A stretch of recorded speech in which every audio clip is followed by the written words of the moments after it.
Lah, Kita lanjutkan kembali, semoga apa yang kita ingin sampaikan adalah ini merupakan, lanjutan dari, topik pertama, di mana judulnya adalah Tafakur Merenungi Fakta-Fakta Ciptaan Allah, di mana bumi itu merupakan planet yang dinamis, bagian 2 ya.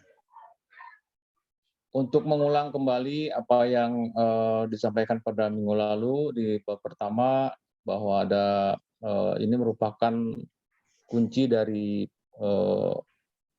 bumi itu dinamis, yaitu adalah ayat Allah dalam Al-Quran, di mana surat At-Tur ayat 6 menyampaikan seperti ini, Bismillahirrahmanirrahim, wal bahril masjur, dan laut yang di dalam tanahnya ada api.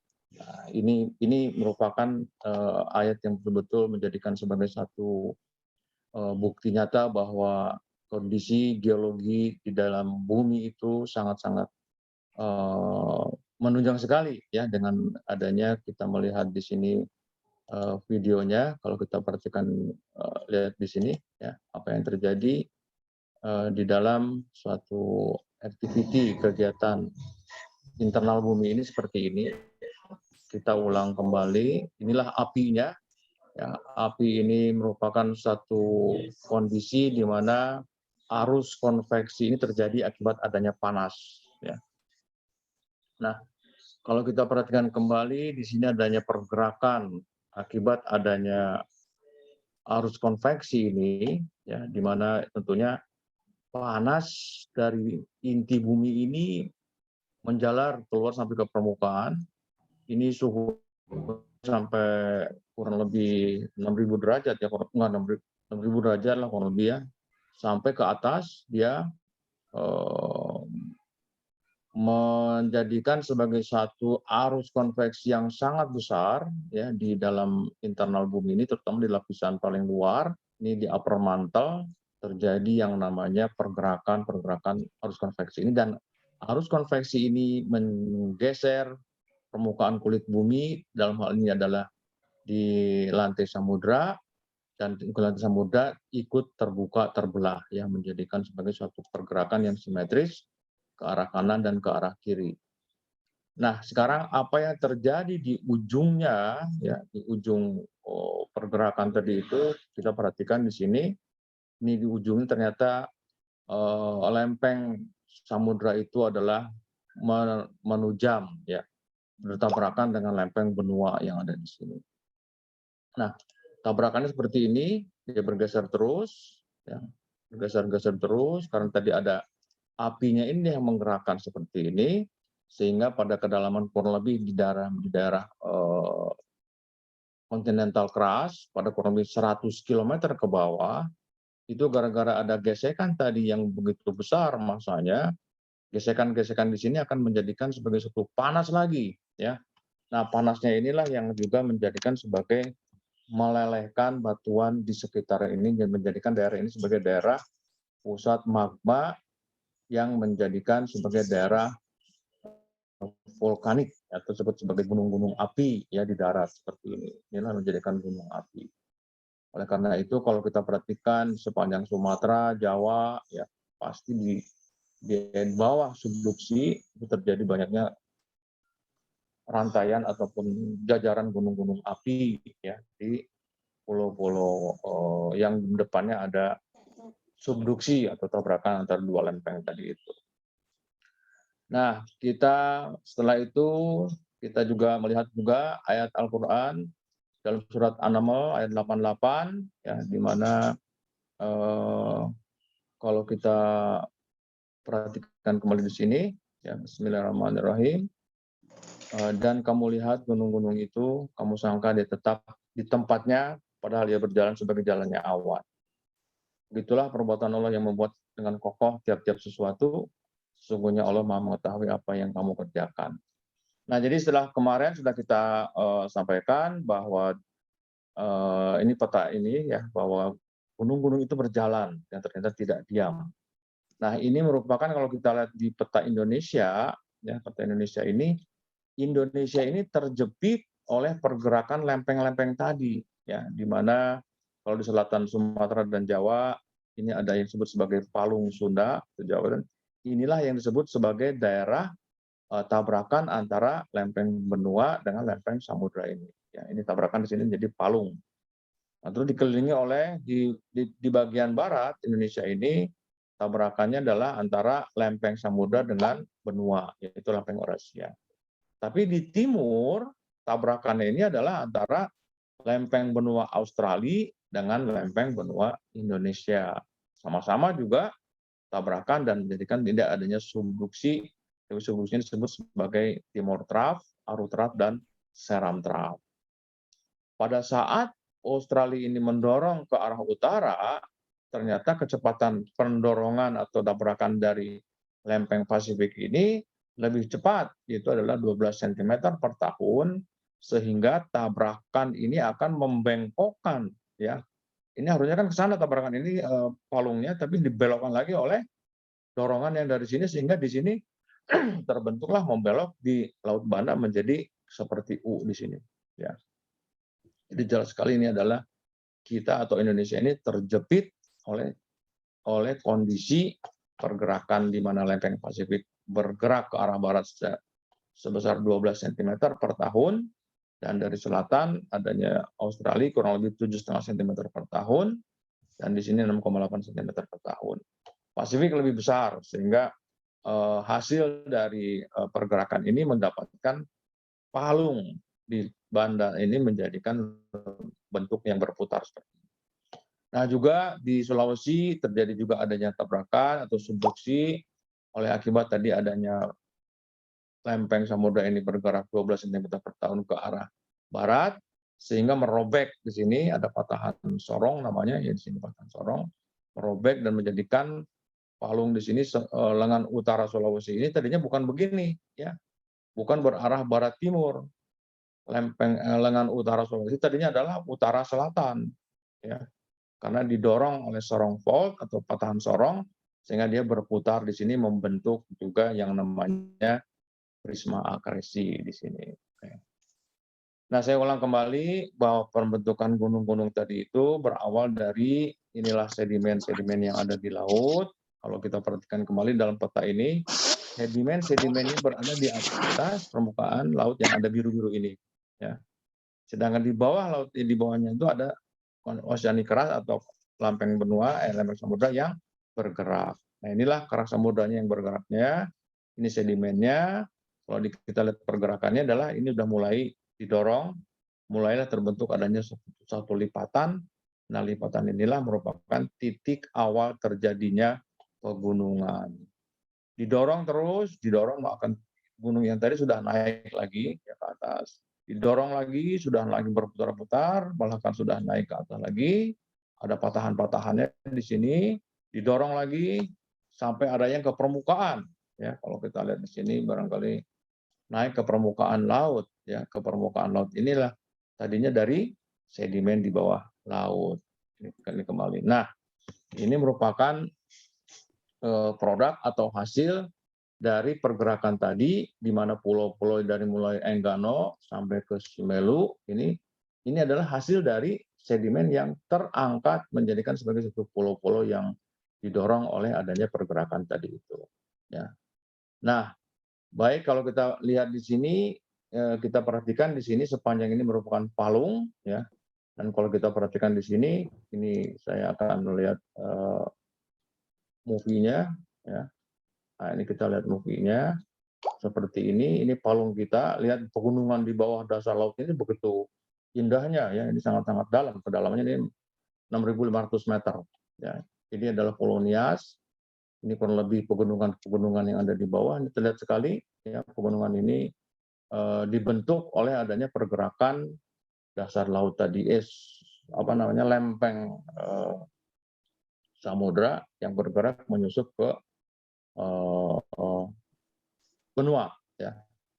Inilah kelihatan sekali, ini adalah dasar laut sedimennya, di sini sudah didesak terus, sehingga gunung-gunung ini terbentuk, ya, di dasar laut. Dan sudah sampai darat, inilah gunung-gunung yang tadi pulau-pulau tadi ini ada gunung-gunung yang sudah mencapai di atas permukaan laut. Jadi indah sekali. Ini kalau kita Ibu Bapak simak, ini merupakan palung ya, palung Jawa yang disebut sebagai palung Jawa itu ini kedalamannya 6.500 meteran dan kita perhatikan juga di sini ini Pulau Semelu ya. Ini pada saat terjadi gempa Aceh, saya ke lapangan untuk mengambil data-data ini ya dengan kapal riset, dan pada saat kita melihat adanya satu sedimen ini atau gunung ini yang diinterpretasikan sebagai pertama kali ya, bahwa ini menakjubkan sekali bahwa terjadi gempa Aceh akibat adanya longsoran sedimen atau benda ini, gunung ini dari sini ke bawah ya. Ini merupakan satu produk awal, interpretasi awal. Longsoran inilah yang menyebabkan tsunami yang begitu besar di Aceh ya. Tapi ternyata setelah kita riset lebih jauh dengan menggunakan seismik, ternyata ini bukan ya, ini adalah struktur asli ada di situ yang merupakan produk dari lipatan sedimen yang terdesak oleh pergerakan samudra tadi itu, lempeng samudra di bawah. Oke, kita lanjutkan lagi. Kalau kita lihat perhatikan di sini, inilah gunung-gunung di bawah dasar laut tadi itu. Ini yang kurang lebih ada 1.000 meteran ya, di sini ini 1.000 meter, 2.000, 3.000 sampai ke atas itu 0 meter. Ya, ini tinggi sekali gunung-gunung di bawah laut ini. Kita lanjutkan lagi. Ini merupakan ujung dari survei kita. Ya, ini merupakan disebut sebagai Poak Besin. Ini adalah Acehnya. Ini Semelu dan sebagainya. Kurang lebih seperti itu. Ini adalah hasil dari produk kita untuk bisa melihat pemetaan seperti apa sih sebetulnya topografi di dasar laut tadi itu. Nah, kemarin kita sudah mengetahui ya bagaimana teori terjadinya pergerakan tadi itu sampai menjadikan gunung-gunung itu berjalan, bahkan terjadi juga gempa bumi seperti dalam slide ini. Kita lihat bahwa oceanic crust ini mendorong terus, terbentuklah di sini yang disebut sebagai prisma akresi. Sedimen-sedimen ini juga terbentuk menjadi gunung-gunung. Gunung-gunung ini juga jalan, ya, bahkan sampai ke permukaan laut, tumbuh. Ya. Nah, pada saat ini didorong terus, ini juga tertekan terus, ya, tertekan ini menjadikan sebagai suatu daerah yang tertekan, sehingga kalau ditekan terus, di sini merupakan adanya suatu pengumpulan energi. Ya. Nah, energi yang terkumpul di sini bertahun-tahun, bahkan ratusan tahun, terus terkumpul, sehingga suatu saat kalau energi ini sudah tidak kuat lagi ditahan oleh batuan yang ada di sini, dia akan lepas. Ya, lepas inilah sebagai satu pergerakan gempa bumi. Kita perhatikan. Ini sudah tumbuh terus, yang juga ada naik, ada yang turun. Nah, apa yang terjadi setelah ini matang sekali, ya kita lihat apa yang terjadi, dia membentuk satu gempa bumi yang dahsyat. Gempa ini akan menjalarkan tsunami yang begitu besar. Itulah kurang lebih seperti itu ya proses terjadinya gempa bumi tektonik tadi itu. Nah, saya ingin melihat bukti-bukti yang terjadi ya pada saat terjadinya gempa. Sebelumnya saya ingin juga menyampaikan atau memperlihatkan ini adalah hasil pemetaan saya di tahun 2009 ya 2010. Saya memetakan daerah Padang ya, kalau kita lihat ini yang ini ininya lintasannya. Jadi kalau kita lihat ini adalah Sumateranya yang abu-abu, ya ini adalah Padang ada di sini. Ini lainnya yang merah ini sampai ke sini, ya. Kita cross menggunakan seismik, artinya kita menggergaji bumi ataupun dari mulai koaksi sampai ke laut seperti ini dengan menggunakan seismik. Ya. Jadi kalau kita perhatikan inilah irisan dari bumi yang kita potong menghasilkan satu gambaran seperti ini. Ini adalah permukaan laut, yang 0 ini atas ini permukaan laut, yang ini adalah dasar topografi yang tadi, ini di dasar lautnya. Ya, terlihat sekali gunung-gunung kecil, ya, di gunung-gunung ini bukan kecil, ini besar sekali ya gunung-gunung ini. Dan terus kelihatan sekali bahwa ini merupakan gunung-gunung ini yang dibentuk yang diinisiasi oleh adanya pergerakan lempeng samudra ini yang kelihatan sekali ini, yang lempeng samudranya menyusup, yang masuk ke dalam, membentuk satu struktur yang begitu indah di dalam laut tadi itu. Nah, kalau kita perhatikan juga, ini adalah yang berikutnya di sini, ya di dekat ke arah Bengkulu, ya di sini kita mendapatkan ada satu gunung atau Simon di dasar laut yang begitu besar ya. Gunung ini besar sekali ini. Lebarnya dari sini ke sini itu 50 kilo ya. Besar sekali. Gunung ini barangkali yang terbesar di Indonesia ya, karena memang di Indonesia tidak ada gunung yang sebesar ini. Bahkan tingginya gunung ini dari sini sampai sini itu 4.600 meter. Ya, jadi belum sampai ke permukaan laut, ini masih merupakan satu gunung di dasar laut yang disebut sebagai Simon. Ya, waktu itu sangat pertemuan ini juga sangat spektakuler karena banyak yang memprediksi bahwa ini merupakan gunung api yang suatu saat mungkin bisa explosion ya, tapi walau alam karena ini belum kita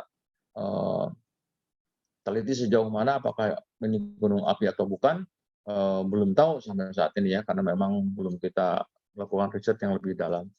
Tapi ini merupakan gunung terbesar yang pernah kita temukan di Indonesia, berada di laut Samudra Hindia atau disebut sebagai kurang lebih ada 60 km dari kota Bengkulu ke arah barat ya. Ini gunungnya ada di sini. Baik, kita lihat bukti-bukti ya, bukti-bukti kejadian geologi pada saat terjadi gempa Aceh ya, yang tadi sudah kita pantau dari teorinya seperti apa kejadian gempa dan sebagainya. Kita lihat ke Simelu atau ke Sumatera pada saat terjadi gempa Aceh di tahun 2004 menggunakan kapal riset Barunajaya 4 ya. Di sini penuh sekali dengan para saintis, relawan-relawan yang akan membantu. Pada saat itu saya juga ikut di sini merehabilitasi atau menjadikan sebagai suatu barang bantuan ya, ini disebut sebagai misi Barunajaya untuk bisa membantu masyarakat Aceh sambil survei juga kita ke lapangan. Nah, kapal ini adalah bergerak dari Jakarta sampai ke Aceh. Ya, kita lihat apa yang terjadi pada saat gempa Aceh itu terjadi tahun 2004. Ya, kita lihat bukti-bukti di lapangan seperti apa. Nah, kapal itu pertama adalah masuk ke Malabo, ya, terus ke Semelu, ya, masuk ke Calang, Lamno, dan terakhir di Sabang. Ya. Apa yang terjadi sepanjang pantai barat dan yang terjadi di Pulau Semelu setelah terjadi gempa Aceh sangat-sangat menakjubkan ya. Kita lihat. Bukti pertama adalah di Malabo ya. Kita lihat ke Malabo. Nah, ini adalah Malabo, ini adalah citra satelit yang menggambarkan bahwa setelah terjadi tsunami, tsunami-nya adalah masuk kurang lebih ke daerah pantai ini 4 km, ya ini adalah maksimum tsunami yang masuk ke arah sana ke arah darat 4 kilometeran kurang lebih. Sini udah habis semua nih ya, tersapu oleh tsunami. Dan ini juga merupakan satu daerah yang di mana tadinya ini adalah daratan yang cukup besar, sekarang sudah tenggelam ya, kita bisa melihat. Ini adalah kapal Barunajaya ya, udah bersandar kurang lebih Teluk Malabo. Ini saya ngambil foto dari pesawat helikopter Chinook milik Amerika. Kita bisa melihat yang tadinya ini adalah merupakan daratan, ini masih ada kelihatan ini garis pantai lamanya. Sekarang sudah tenggelam akibat adanya perubahan dari tektonik tadi itu. Ya, kita bisa lihat.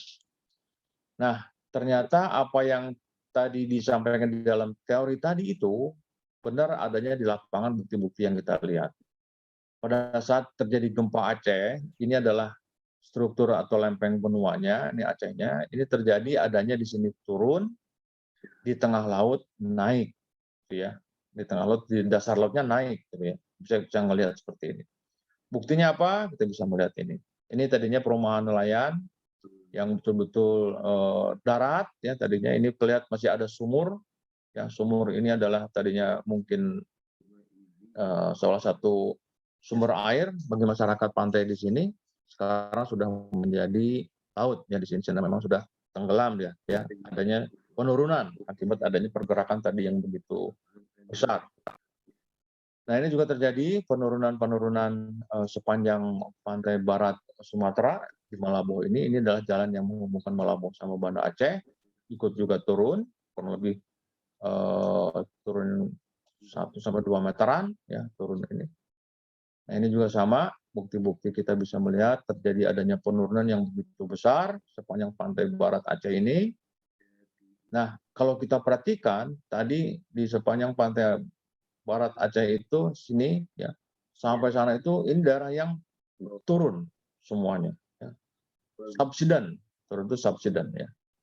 Nah, kalau kita perhatikan lagi di sini di Simelu ya, apa yang terjadi? Simelu itu kalau kita lihat Simelu ini ada di daerah kurang lebih di sini ya, di daerah kita sebut sebagai daerah prisma akresi lah kalau istilah geologinya. Pulau Semelu yang berada di luar Sumatera di sepanjang barat Aceh ini juga kita amati di sini pada titik-titik yang merah ini ya, yang merah-merah ini ternyata di Pulau Semelu ini ada satu kejadian yang betul-betul menakjubkan ya kita sekalian, bahwa tadi yang sudah kita perhatikan di Aceh sepanjang pantai barat itu adalah turun, tapi di Pulau Semelu di sini di akresinya dia naik ya. Ada energi yang begitu melepaskan besar sekali, dia mendorong, mendeformasi, merubah struktur yang tadinya di sini adalah datar, sekarang yang ini turun, tapi yang ini naik. Akibat adanya tembakan yang begitu besar, tenaga gempa tadi itu. Kita perhatikan di Semeru, ini adalah tadinya permukaan air ada di sini, ya permukaan air ini, sekarang dia naik ke atas. Artinya apa? Bukan, ini adalah bunker ya, ini bunker Jepang ya tahun 45 ini. Yang tadinya adalah permukaan airnya ada di sini, ini semuanya adalah naik ya. Ini adalah naik ya, kenaikan karena terangkat. Begitu pula ini yang harusnya kita lihat koral atau batu karang ini berada di dalam kolom air, ini sudah terangkat ke atas ya, bahkan sekarang menjadikan permainan anak-anak di sini sudah terangkat, ini sudah pasang surut yang hijau-hijau ini. Ini jelas sekali ini adalah suatu adanya pengangkatan akibat adanya gempa yang begitu besar 9,3 Aceh itu ya, naik semuanya. Nah, ini juga menandakan bahwa ini adalah naik yang tadinya adalah lapangan. Kalau kita lihat di sini anak-anak kecil ini kita bandingkan dengan patahan atau rekahan yang ada di sini, ini bisa masuk nih anak-anak kecil di sini karena memang ini merekah ya. Naik ke atas jadi seperti kalau kita membuka kulit jeruk katakan diangkat menjadi seperti ini. Nah, ini koral yang tentunya masih fresh ya. Tadinya di kolom air laut sekarang sudah ada di permukaan karena memang terangkat semuanya. Nah, ini yang menguntungkan ya terutama bagi masyarakat pinggir pantai ya yang tadinya adalah garis pantai lama itu ada di sini ya. Sekarang dia terangkat semuanya sehingga dia mempunyai daerah tanah baru yang bisa dijadikan sebagai satu area yang baru lumayan, ini beratusan meter ini ya. Semuanya naik terangkat ya di sini mereka mengharapkan kembali ada gempa lagi supaya dia naik lagi ke sini ya, tanahnya lebih menambah lagi ya. Nah, ini adalah akibat dari bukti-bukti ternyata memang gempa itu sangat-sangat mendeformasi kejadian yang ada di bumi ya, terutama kegempaan tadi itu. Nah, paleo tsunami atau tsunami purba juga kita amatin ya di Semelu atau di daerah di Calang juga kita amatin juga ya. Ternyata kalau kita menggali lubang dimanapun itu di daerah sini kita bisa mendapatkan satu bukti bahwa telah terjadi juga ya deposit tsunami yang dulu ya. Kalau kita gali di sini kita akan mendapatkan juga ada deposit tsunami. Ini adalah deposit tsunami tahun 1907 yang ini putih-putih ini. Ya, selama kurang lebih 100 tahun diendapkanlah tanah atau soil ya, kurang lebih ini 10 cm-an, kurang lebih ini tebalnya, diendapkan lagi adanya tsunami baru, deposit tsunami baru yang putih-putih ini akibat adanya tsunami tahun 2004. Ya, jadi sangat indah sekali kalau kita menggali bukti-bukti tsunami itu terekam juga ya di dalam lapisan-lapisan bumi ini.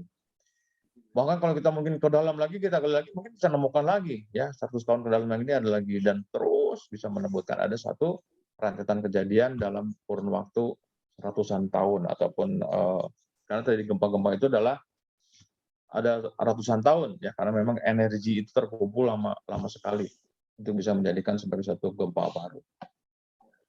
Nah, ini adalah teorinya kenapa terjadi yang ini turun, yang ini naik, kurang lebih seperti ini penjalanan gelombang. Kita perhatikan ya, ini gempa sudah mulai energinya sudah menjalar ya, ke sana berarah, terjadi seperti pergerakan naik seperti ini kurang lebih ya. Tiba-tiba ini dalam hitungan detik ini sebetulnya seperti ini. Gitu, yang ini turun, yang ini naik ya. Apa yang terjadi pada saat dia naik dengan tiba-tiba yang begitu besar energinya, dia mendorong kolom air laut yang ada di sini. Seperti ini, sehingga dia menjadikan sebagai satu gelombang baru di tengah laut, di mana air-air laut yang ada di pinggir pantai Aceh Barat tadi itu tersedot ke sana, sehingga di sini adanya kejadian terjadi surut secara tiba-tiba. Nah, kalau kejadian surut secara tiba-tiba ini terjadi, ini merupakan titik awal atau pertanda bahwa tsunami akan menyerang pantai daerah situ. Nah, ini kita perhatikan bahwa terjadilah gelombang yang begitu besar akibat adanya dorongan material di bawah laut tadi ini ke arah sana, dan seterusnya gelombang ini juga menjalar, menjadikan sebagai satu gelombang tsunami yang begitu dahsyat.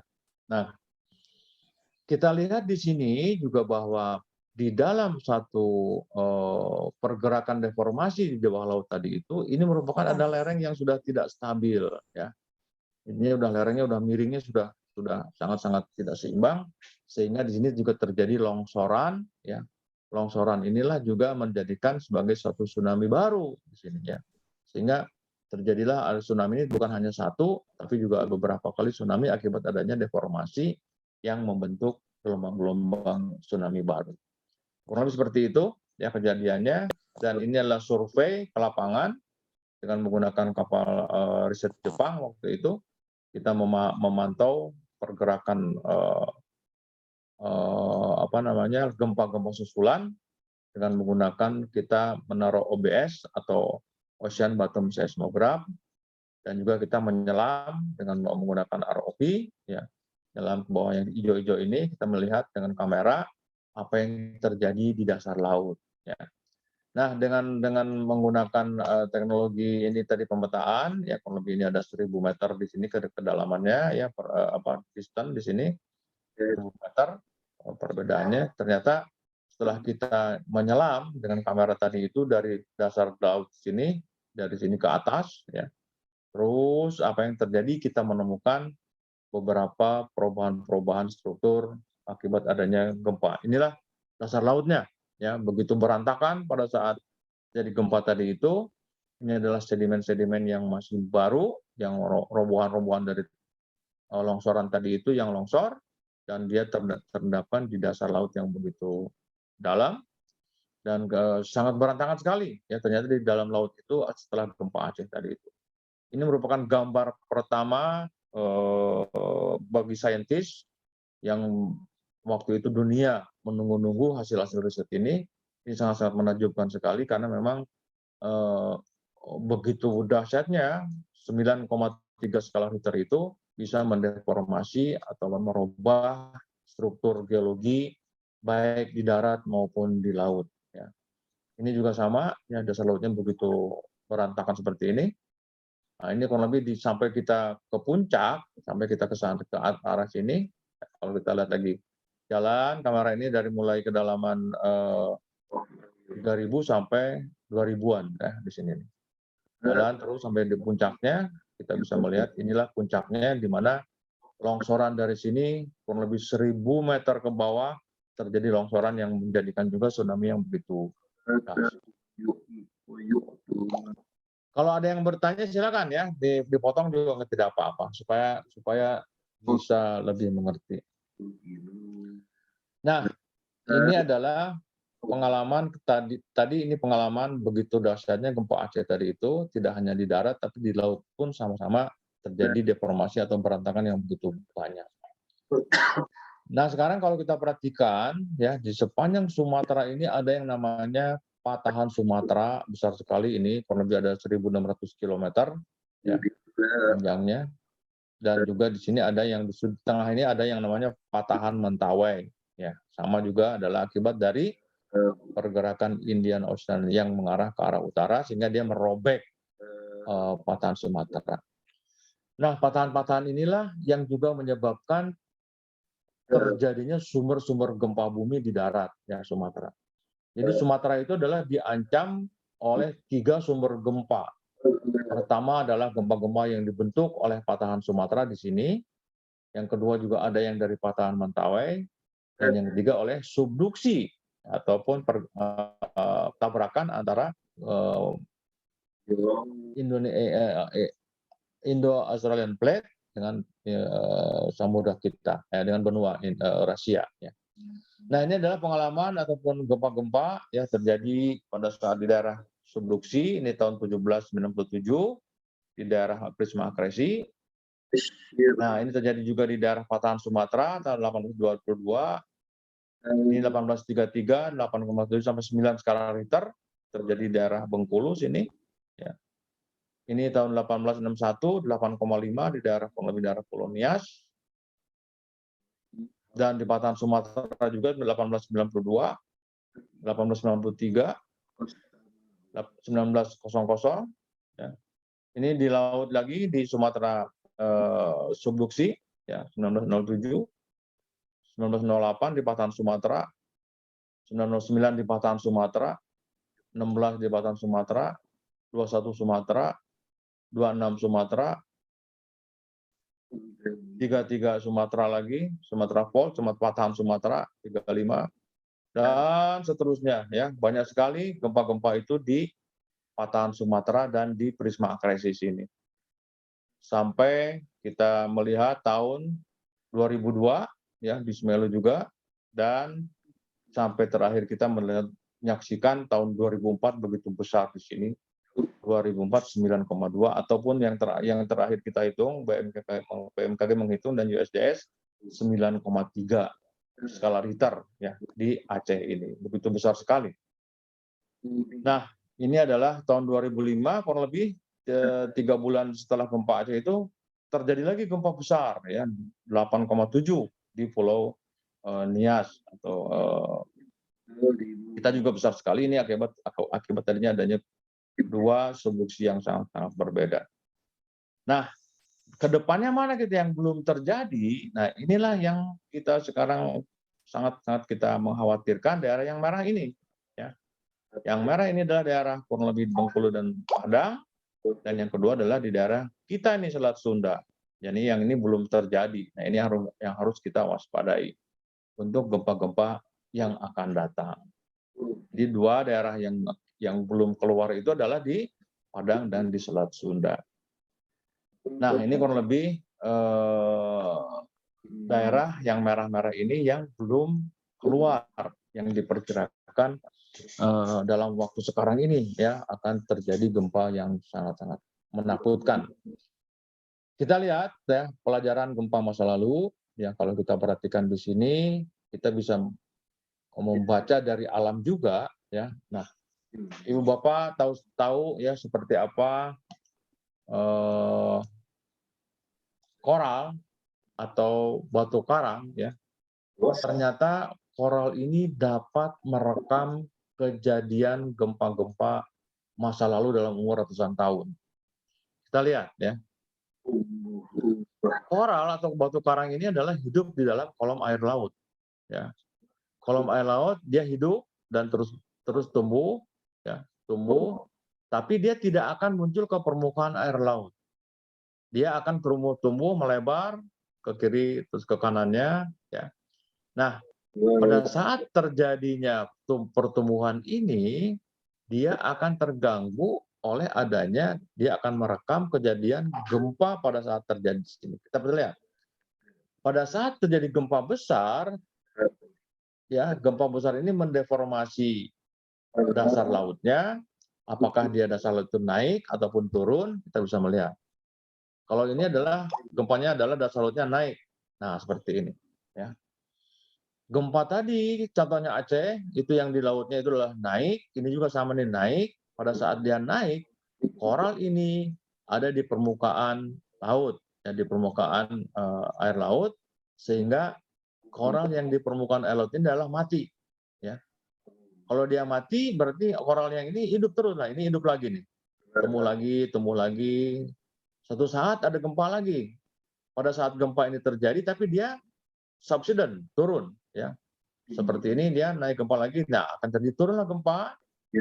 Jadi naik turun gempa, ini akan tumbuh lagi koral ini. Tumbuh lagi kalau ada kolom air laut yang menutupinya. Dan begitu seterusnya, terjadi gempa lagi, naik turun, dan terekamlah dalam satu koral ini kejadian-kejadian naik turunnya dasar laut akibat adanya gempa-gempa yang begitu besar. Ya, oleh karena itu kita bisa memperhatikan kalau kita koral ini kita potong, ya kita gergaji, koral ini merekam kejadian-kejadian gempa yang tadi ya yang kalau kita lihat dari 1797 sampai 1833 terekam di dalam koral ini. Ya, kalau kita perhatikan tadi di dalam nah ini ya di dalam 1797 8,2 sampai di 1833 tadi di sini kita bisa melihat di daerah sini ya daerah Bengkulu kita bisa melihat bahwa telah terjadi ada beberapa rekaman di dalam koral tadi itu dan kejadian gempa masa lalu. Oleh karena itu bisa kita hitung ya.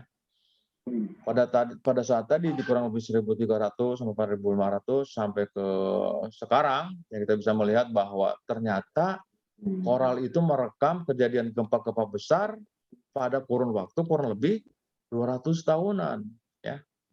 Dari 1400, 1600 sampai sekarang 1833 tadi terakhir ya 1833 ada di sini. Nah, dari 1833 sampai sekarang 2000-an ini belum terjadi lagi. Ya, kalau kita 200 tahunan ini. Oleh karena itu 200 tahunan tadi itu kalau kita perhatikan lagi di sini. Nah, ini ya. Di koral ini tadi merekam kita ambil dari sini ya, koral ini dari sini. Dan ini merekam kurang lebih 200 tahunan akan kejadian gempa. Terakhir di sini gempa yang besar itu 1833 ya. Nah, ini yang kurang lebih antara 8,7 sampai 9 terjadi pada tahun 1833 dan itu sudah 200 tahunan sampai sekarang ini belum terjadi lagi. Nah, oleh karena itu para ahli gempa geologi gempa dunia sangat-sangat mengkhawatirkan ya kejadian yang akan menimpa daerah Padang dan Bengkulu dan juga mungkin yang tadinya nanti ini juga akan saya bahas ya di Selat Sunda kita melakukan survei yang untuk mengantisipasi ya karena kita sudah mengetahui bahwa sekarang sudah tahu bahwa periode ulang gempa besar di Sumatera itu kurang lebih 200 tahunan. Sekarang belum terjadi dan sudah waktunya nih sekarang ya sudah matang mudah-mudahan sih memang tidak terjadi. Nah, ini sudah kita hitung juga yang berapa yang merah-merah ini adalah sumber-sumber gempanya yang kurang lebih nanti akan memporak-porandakan ya. Ini adalah koplingnya seperti apa. Nah, ini kejadian-kejadian yang sudah berkali-kali ya dari tahun 2010 2007 2010 ya 7,2, 8,4, 7,9. Ini merupakan juga pertanda bahwa ini jangan dianggap main-main ya. Kita harus mewaspadai. Nah, ini adalah tadi yang saya sampaikan sebelum terjadi gempa di Padang ini, saya melakukan survei dulu ya untuk melihat data-data sebelum kejadian gempa.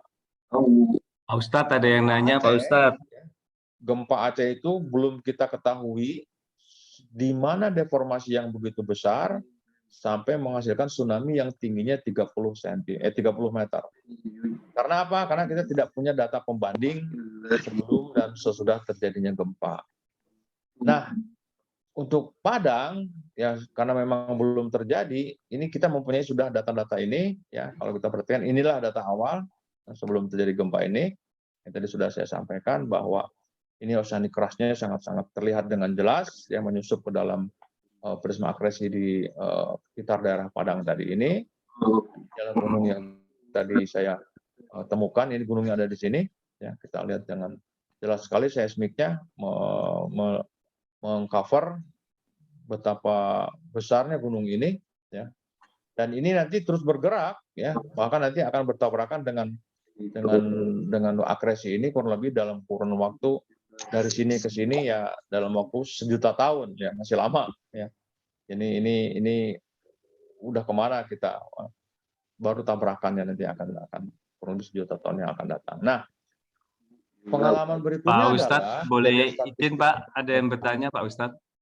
Ya, Ada yang bertanya Pak Ustadz? oh maka silakan. Iya Pak, Bu Widya itu yang akan bertanya resen tuh Pak. Monggo silakan Bu Widya.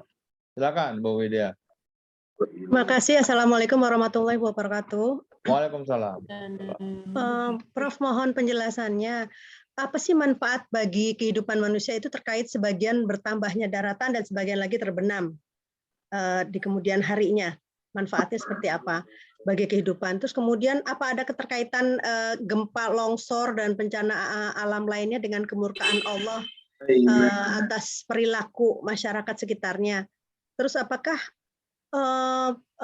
ada lagi sebentar, saya bacain. Terus apakah ada pengaruhnya dengan penyimpangan perilaku dan keimanan masyarakat setempat kalau dikaitkan dengan agama? Terus kemudian satu lagi itu adalah ketika gempa di Sumatera Barat itu ada gempa Sumatera Barat itu gempanya bergelombang karena saya lihat sendiri waktu itu saya jadi tim posko gempa di Sumatera Barat yang terakhir. Itu ada bangunan yang utuh, ada bangunan yang tenggelam, padahal sebelah-sebelahan gitu loh. Itu bagaimana sistemnya secara keilmuan. Kemudian juga yang di Poso itu ada tanah yang bergerak seperti berjalan. Itu apakah juga karena tumbukan atau kalau yang gelombang itu juga seperti apa? Gitu. Mohon penjelasannya, Prof. Terima kasih. Assalamualaikum warahmatullahi wabarakatuh. Waalaikumsalam warahmatullahi wabarakatuh. Terima kasih Bu Widya. Sangat-sangat hebat sekali ya pertanyaannya. Yang pertama adalah dikaitkan dengan perilaku, ya, perilaku manusia di sekitar kejadian gempa. Wallahu alam, kalau perilaku barangkali ustadz-ustadz yang lain yang bisa menjawab. Kalau saya dari sisi saintifiknya saja, ya, bahwa memang kejadian-kejadian gempa itu memang sudah waktunya akibat adanya terjadi satu siklus, ya, siklus yang tentu sudah kita pelajari bahwa adanya satu kejadian itu terekam dari statistik, ya, data-data yang ada. Walau alam dikaitkan dengan perilaku manusia karena memang adalah semua kejadian-kejadian itu atas izin Allah Subhanahu wa taala.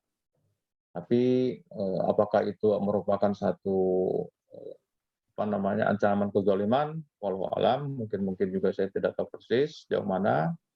Tapi menurut pengalaman yang ada, bukti yang ada, mungkin ada kaitannya, ya saya nggak tahu persis. Tapi misalnya yang kejadian di Palu, ya, di Palu saya melihat sekali di situ daerah lokalisasi yang begitu banyak itu hancur semua.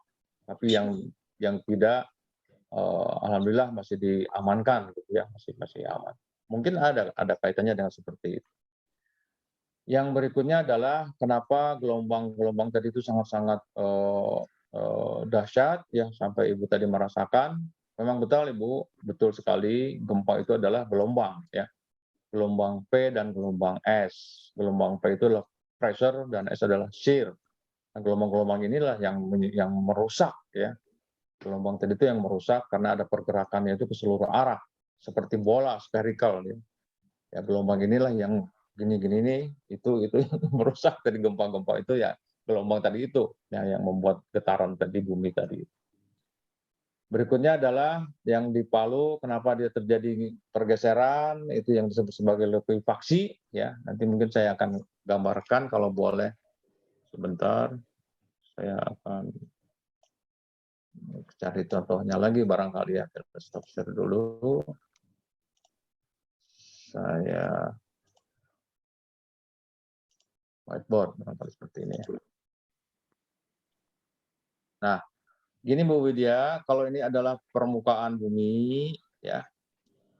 Di sini ada yang namanya lapisan aquifer. Aquifer itu adalah lapisan yang mengandung air, ya. Ini air, ini adalah basementnya ini.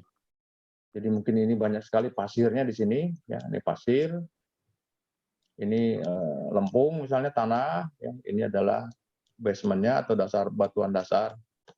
Nah, ini adalah batuan yang mengandung batu-batu pasir ini adalah di sini banyak sekali air. Ya. Nah, pada saat terjadi gempa yang tadi Ibu bilang di sini ada gelombang, ya. Ini gelombang ini adalah gelombang gempa ini naik nih, menjalar ke sini, ya. Gelombang itu adalah satu adalah yang naik ke sana, yang satu adalah ke sana. Ya. Yang satu lagi adanya yang begitu juga, geser naik, ya. Jadi bayangkan, daerah sedimen di sini dialiri oleh gelombang gempa ini akan amburadul kan, yang di sini nih, aquifer ini, lapisan air yang mengandung ini akan amburadul, akan tergoyang-goyang di sini, digoyang-goyang, naik turun juga, ini akan menjadi hancur, akan menjadi apa namanya lumpur, ya. Nah, lumpur ini kalau digoyang-goyang misalnya terjadi patahan di sini, terjadi patahan-patahan di sini, lumpur ini akan keluar lewat patahan, bahkan dia hancur keluar. Ya. Ini disebut sebagai likuifaksi, ya. Ini likuifaksi ini keluar nih, karena digoyang-goyang gempa tadi. Nah, untuk kasus yang Ibu tadi katakan, kenapa dia bisa bergeser? Nah, ini beda lagi ini. Kenapa bergesernya? Saya akan gambarkan lagi. Katakanlah di Petobo, ya, di gempa Palu itu kondisinya begini, Bu. Ya, dia seperti ini aquifernya. Ya, ini aquifernya. Ini airnya di sini. Nah, lapisan ini kalau digoyang-goyang akan menjadi lumpur. Tadi itu likuifaksi, karena dia miring, inilah jadi lumpur, beban yang besar di sini ini akan bergeser, akan turun ke sana. Oleh karena itu likuifaksi yang terjadi di Palu, dia akan menggeserkan semua tanah yang ada di sini. Nah, inilah akibatnya gara-gara dia punya kemiringan seperti itu. Dan kalau kita lihat sama-sama movie-nya, filmnya, ya, betapa mengerikannya. Semua di sini, komplek-komplek perumahan di sini, ya, pohon, gunung-gunung dan hutan-hutan ikut hancur, ya, terlebur di sini, tergulung-gulung gitu. Karena memang ini adalah likuifaksi karena dia ada miring gravitasi yang membuat dia bergeser. Seperti itu, Bu Widya. Baik. Kalau Jelas, yang ya? untuk baik. Terima kasih Profesor. Ya. Terima kasih Pak Anton. Assalamualaikum warahmatullahi wabarakatuh. Waalaikumsalam warahmatullahi wabarakatuh. Ada satu lagi Pak Ustadz di pertanyaan di chat tuh dari Pak Yudi. Selain Indonesia, negara mana lagi sih yang dikelilingin palung? Dan apakah palung itu sama dengan cincin api yang selama ini saya dengar istilahnya seperti itu, Pak Ustadz? Mungkin saya juga satu lagi Pak nambahin, ya Pak. Kalau kita belajar tadi kan historinya ada, ya Pak, ada 100 tahun, 200 tahun gitu ya. Apakah selama ini bisa kita antisipasi gitu ya Pak? Kalau melihat kok kayaknya agak susah diantisipasi ya, karena kita kan nggak tahu kapan persisnya. Terus apa yang sudah kita lakukan, termasuk case-nya Padang itu apa yang sudah akan kita lakukan? Apakah orang-orang Padang nggak boleh tinggal di situ, di daerah-daerah yang kemungkinan akan itu, atau seperti apa? Terus kira-kira kalau pelajaran secara alam dan juga sesuai dengan yang ada di Al-Quran, kenapa sih bumi seperti ini gitu ya? Melakukan pergerakan ini tadi, lepas dari bahwa itu memang secara sifatnya dia harus bergerak dan sebagainya. message-nya dari Allah itu apa sih dengan adanya gempa, terus kemudian ada kehancuran, ada kehidupan baru, ada daratan hilang, daratan timbul. Terima kasih Pak Ustadz. Baik, terima kasih Pak Anton. Pertanyaannya menarik sekali. Pertama tadi siapa yang sebelum Pak Anton? Pak Yudi. Pak Yudi. Pak Yudi nanya, ada di chat ya? Nanyanya ya? Saya belum baca lagi. Sebentar. Yudi, selain Indonesia nggak ada mana lagi yang dikelilingi Palung, apakah Palung itu? Ya, baik Pak Yudi. Selain Indonesia yang dikelilingi oleh Palung, itulah Jepang ya. Jepang juga sama seperti kita ya. Bahkan Jepang itu ada 2 subduksinya ya, di Nangkai Trough itu ada 2. Jepang yang jelas sekarang, Amerika juga ada palungnya besar sekali ya. Tapi yang berada semuanya ini adalah di daerah cincin api tadi itu, ya, Ring of Fire itu di daerah Laut Pasifik, di negara-negara pantai Laut Pasifik. Itu semuanya adalah negara-negara yang dikelilingi oleh palung, di mana palung juga palung-palung yang aktif, ya. Nah, negara-negara itu yang dari mulai Amerika Latin, ya, Amerika Latin itu di bawah. Itu mulai dari Chili, Brazil, ya, Argentina, itu semuanya adalah negara-negara yang juga akan sangat-sangat Chili ya, sangat-sangat rawan terhadap kejadian gempa-gempa di Ring of Fire itu. Jepang, Rusia, terus sampai ke kita, ya itu merupakan sampai ke bawah lagi nanti ke Australia, ya terjadi gempa besar juga kemarin, yang 8, sekian di mana? Tahiti, di bawah itulah, ya di New Zealand, Kak. Ya, New Zealand. Ya, New Zealand. Lupa di New Zealand ya. Nah, itu semuanya adalah dikelilingi oleh palung, di mana subduksi daerah itu merupakan daerah yang sangat-sangat aktif. Berbeda dengan yang di apa namanya tuh, Pasifik, yang satu lagi di Atlantik. Ya, Atlantik tidak ada subduksi, tapi dia juga bergeser ya akibat adanya apa namanya mid ocean ridge tadi itu. Nah, Pak Anton, terkait masalah pertanyaan tadi yang sangat-sangat sulit ya saya menjawabnya. Pertama adalah tadi bagaimana kaitannya antara kegempaan dengan akibat atau untung ruginya ya Pak ya terjadi di bumi ini ya. Itu karena kalau kita perhatikan ya, surat di dalam surat Ar-Rahman kalau tidak salah ya, Anda perhatikan tinjau dan tinjau lagi sampai capek ya, Anda tidak akan menemukan satu daerah yang tidak seimbang. Semuanya adalah berada dalam keseimbangan. Ada ya ayat seperti itu ya. Kita akan capek Indonesia semuanya berarti dalam keseimbangan. Nah, bumi seperti ini merupakan daerah atau kejadian adanya gempa, adanya subduksi, adanya semuanya adalah kondisi dalam mengarah ke dalam satu keseimbangan. Kalau tidak terjadi itu, tidak akan terjadi satu daerah yang keseimbangan. Gempa ataupun subduksi, tabrakan itu merupakan keseimbangan tidak hanya untuk yang negatif ya, tapi kita juga bisa mengambil hikmahnya, ada positifnya. Karena apa? Misalnya, kalau tidak ada subduksi, tidak ada pergerakan, tidak ada masukan tadi itu, kita tidak akan mempunyai sumber daya alam yang begitu besar, seperti minyak, seperti mineral. Tidak akan terjadi kalau tidak ada itu. Ya. Karena memang itu adalah merupakan sumber kompor ataupun source ya untuk menjadikan sebagai sumber daya alam yang begitu menakjubkan di bumi kita ini. Karena ada itu. Kalau tidak ada itu, tidak akan terjadi yang namanya minyak, mineral, dan sebagainya. Jadi semuanya berada dalam keseimbangan yang begitu hebat, ya, di mana Allah Subhanahu Wa Taala telah menciptakan bumi ini sebagai untuk kehidupan manusia yang begitu pas ukurannya, yang begitu indah sekali size-nya itu. Coba Pak Anton, saya sekarang bayangkan kalau bumi itu besar, ya, memperbesar dari sekarang, itu gravitasi kita akan menjadi kecil. Kalau menjadi kecil, apa yang terjadi?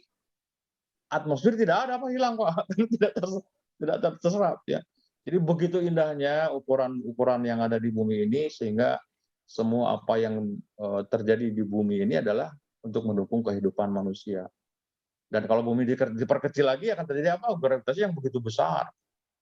Ya, bahkan mungkin tidak ada kehidupan kalau buminya tidak sebesar ini. Begitu Pak Anton. Jadi positif negatif ini sangat-sangat indah sekali ya dengan kejadian bumi ini. Nanti juga akan kita bahas barangkali di next berikutnya tentang sumber daya alam ya, betapa hebatnya ya Allah mengatur dengan kejadian tektonik tadi itu, mulai dari wal bahril masjur tadi itu, dan laut yang di dalam tanahnya ada api. Itulah sumber kehidupan, itulah sumber dinamikanya bumi kita ini ya. Belum nanti ke atmosfernya, ke atasnya lebih indah lagi. Baik, ada lagi sebelum kita lanjutkan?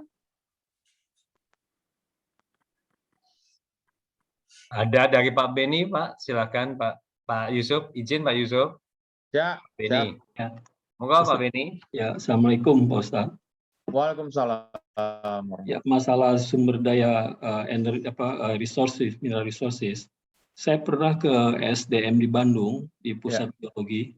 Memang saya lihat bahwa Indonesia benar-benar kaya sekali akan minyak maupun mineral resources lain. Tapi yang saya heran, kenapa penghasilan hasil dari mineral resources itu kayak mengkotak-kotak gitu Pak. Seperti umpamanya di Papua itu terkenal dengan copper maupun produk yang lainnya seperti silver maupun gold. Kalau di Kalimantan itu batu bara, emas nggak sebanyak dengan di Papua. Sulawesi itu ada nikel, bauxite, tidak ada emas. Terus seperti di Sumatera ada emas dan batu bara. Itulah. Apakah memang kita dengan tinggal di ring of fire itu dengan gempa-gempa akan terjadi pengotak-kotakan hasil mineral resources itu, Pak. Terima kasih, Pak Ustadz. Baik, terima kasih Pak Beni. Sangat-sangat menarik pertanyaannya ya. Jadi lokal berbeda-beda natural resources-nya ya Pak ya. Nah itu adalah proses geologi juga yang membentuk seperti itu. Dan tentunya tadi itu posisi-posisi dari pulau-pulau itu berbeda-beda Pak. Ya misalnya Sumatera, Jawa, Kalimantan, Sulawesi, Papua. Betapa indahnya negeri kita ini, Indonesia ini, terdiri dari berbagai pulau dan batasan-batasan struktur geologinya juga berbeda-beda. Barat adalah Sunda, gitu ya. Yang tengah adalah beda lagi, nanti ada Walase, Sulawesi. Gitu. Timur beda lagi, ada Pasifik itu indah sekali karena memang membentuk satu kejadian geologi yang berbeda-beda. Ya, tadi itu misalnya di timur Indonesia itu tabrakan antara benua Australia dengan kita itu beda tuh Pak produknya Pak. Akan membedakan produk apa yang dihasilkan oleh mineral-mineralnya ya. Dengan adanya tadi tabrakan antara oceanic crust dengan benua misalnya di barat ya. Itu akan banyak sekali panas di situ ya. Nah, panas ini juga akan menjadikan sebagai suatu kondisi pematangan hidrokarbon misalnya lebih banyak di daerah-daerah kita. Dan tentunya di daerah barat maksudnya.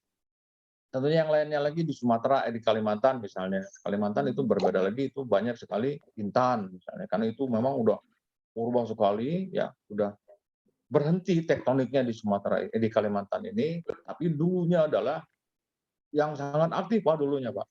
Jadi di Kalimantan di Borneo itu di daerah sekitar dekat ke Sarawak atau itu adalah adanya subduksi dari South Tennessee ya. Dan sekarang yang masih ada sedikit kemarin ada gempa juga itu adalah dari Meratus ya, ada pegunungan Meratus di situ, itu berbeda juga produk-produknya. Sehingga betul-betul apa yang kita punya ini merupakan satu kearifan Allah Subhanahu wa taala terkait masalah bagaimana membagikan sumber daya alam yang berbeda-beda sesuai dengan daerahnya masing-masing, mempunyai kondisi yang juga sangat beragam ya. Sangat beragam sekali, itulah produk-produk betapa rahmannya Allah Subhanahu wa taala memberikan kekayaan untuk kita ini. Ya, jadi kalau Bapak juga perhatikan tidak hanya di darat ya resource atau mineral itu ataupun energi misalnya, tapi di dalam laut juga begitu banyak, Pak. Sumber daya alam yang belum kita eksplor. Misalnya tadi ada emas, minyak koper, tembaga, bahkan ada gas hidrat yang sampai sekarang belum kita ambil.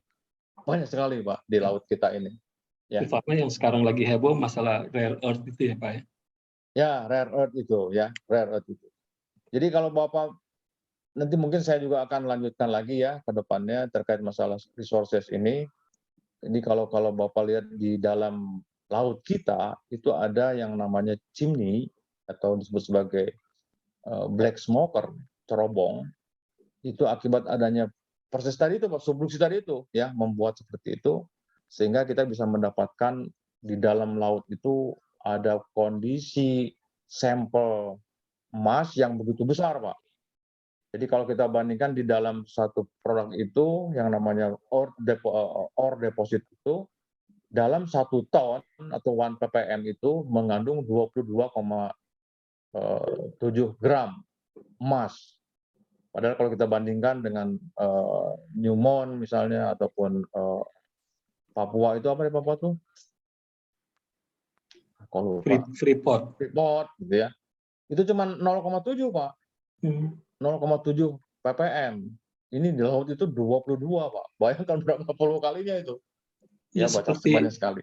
seperti timah gitu juga, Pak. Saya kan pernah kerja di PT Timah, Pak. Ya. Itu dari kedalaman laut, itu timah tuh kayak kalau kita udah ambil di sini sekian tahun, terus kan dipakai kapal keruk kan, pindah gini. Ya. Nanti kita balik lagi ke sini ada lagi gitu loh, Pak. Jadi kayak dia habis-habis udah ratusan Renewable, kali. ya. Iya, itu proses itu memang terjadi macam-macam ya, sifat-sifat mineral kan ada yang baru, ada yang juga habis dan sebagainya. Itu seperti itu memang kejadian geologi lah yang mempelajari dan membentuk seperti apa kejadian-kejadian yang ada di dalam resources tadi itu. Jadi sangat-sangat indah sekali ya, tidak hanya negatifnya ada gempanya ataupun dan sebagainya, tapi juga kita mengapat hikmahnya yang lain untuk kekayaan kehidupan kita. Baik. Makasih Pak Ustadz. Terima kasih Pak Beni. Masih kita lanjut? Ya. Masih ada ya? Terusin dulu ya, sekali lagi ya. Monggo silakan Pak Ustadz. Baik, terima kasih. Oke, nah ini adalah kita kembali lagi ke kejadian gempa ya. Kalau kita perhatikan ini adalah sebelum gempa besar ya 9,1 katakan di Aceh ini didahului oleh gempa-gempa yang 7. Nah, udah 3 kali nih keluarlah gempa besar 9,1. Ini di Chili ya. Chili ini adalah kurang lebih ada 3 kali juga yang besar-besar keluar 9,5 lagi. Nah, Chili ini dalam skala gempa itu dia juara 1 ya 9,5. Kita juara 2 9,3. Jepang juara 3 9,1. Yang 2011 kemarin itu sangat diterjang oleh tsunami juga Jepang ya setelah kita. Nah, kalau dalam disaster kita bisa mengalahkan Jepang ya. Tapi kalau juga oleh Chili. Baik, nah inilah yang harus kita khawatirkan ya bagaimana kondisi di Padang ataupun Bengkulu yang harus kita lihat. Ini juga di Selat Sunda ya. Nah, ini lihat Pak, kalau Padang terjadi ya ini ada yang di McCloskey ini menginterpretasi bahwa kalau gempanya itu terjadi di luar pulau-pulau ini ya, katakan terjadi di akresi di sini, ini juga akan terjadi tsunami dan bisa menyerang Padang karena memang ini kurang lebih seperti inilah gelombang tsunami ini yang di daerah Sumatera, pantai barat Sumatera ini seperti ini kurang lebih sampai ke 6 meteran lah ya di sini lebih 8 meter. Nah, kalau di dalam sini dekat dengan atau di daerah Foak Basin di sini terjadi gempa di sini, ini akan terjadi begitu tingginya tsunami-nya ya menyerang Kota Padang dan Bengkulu ini. Oleh karena ini McCloskey bilang seandainya saya ada di Padang, saya akan out dari mulai sekarang karena memang menakutkan sekali ya kejadiannya. Nah, kita lihat Selat Sunda ya, Selat Sunda ini kalau kita perhatikan juga di sini kita bisa melihat adanya suatu potensi yang begitu besar juga 8,6 di sini. Tapi di darat juga ada ini ya, di darat juga cukup besar sekali ya. Di daerah Banten ini. Ini bisa terjadi sebagai source yang sangat-sangat kita takutkan juga. Nah, kalau kita perhatikan di sini ya, ini adalah gempa terjadi di Aceh tahun 2004, di mana kalau kita geometri antara Aceh dengan Selat Sunda itu kurang lebih sama. Ya. Di sini ada patahan Bati Fault atau Bati patahan yang mengarah ke laut juga. Sumber ataupun palungnya juga membengkok di sini, membelok. Ya. Kita juga sama di sini membelok juga palung di Selat Sunda. Ada patahan Sumatera yang saya temukan tahun 2002, sama seperti ini. Nah, inilah belum terjadi. Ini sudah terjadi dan ini dekat dengan kita, Pak, Jakarta. Oleh karena itu ini sangat-sangat mengkhawatirkan juga untuk daerah Selat Sunda. Ya. Yang lainnya adalah pertama kalau kita lihat ini adalah GPS, ya pergerakan GPS ini seolah-olah semuanya bergerak ke arah timur. Ya. Tapi di sini ada yang sedikit ke barat. Ini rada aneh ini. Ya. Dan ini patahan Sumamukan kemarin di sini juga merupakan daerah yang sangat-sangat menjadikan sebagai itu daerah yang jadi batas akan terjadinya gempa. Seperti inilah kejadiannya. Kalau dia didorong ke arah sana, di sini adalah tadi diam, ini merupakan daerah backstop atau tidak ada pergerakan. Tapi didorong terus sehingga di sini merupakan sumber energi yang sangat-sangat terkumpul dan ini akan melepaskan energi yang begitu besar dan menghasilkan gempa yang begitu dahsyat untuk Selat Sunda. Ya, ini riset yang sudah dilakukan.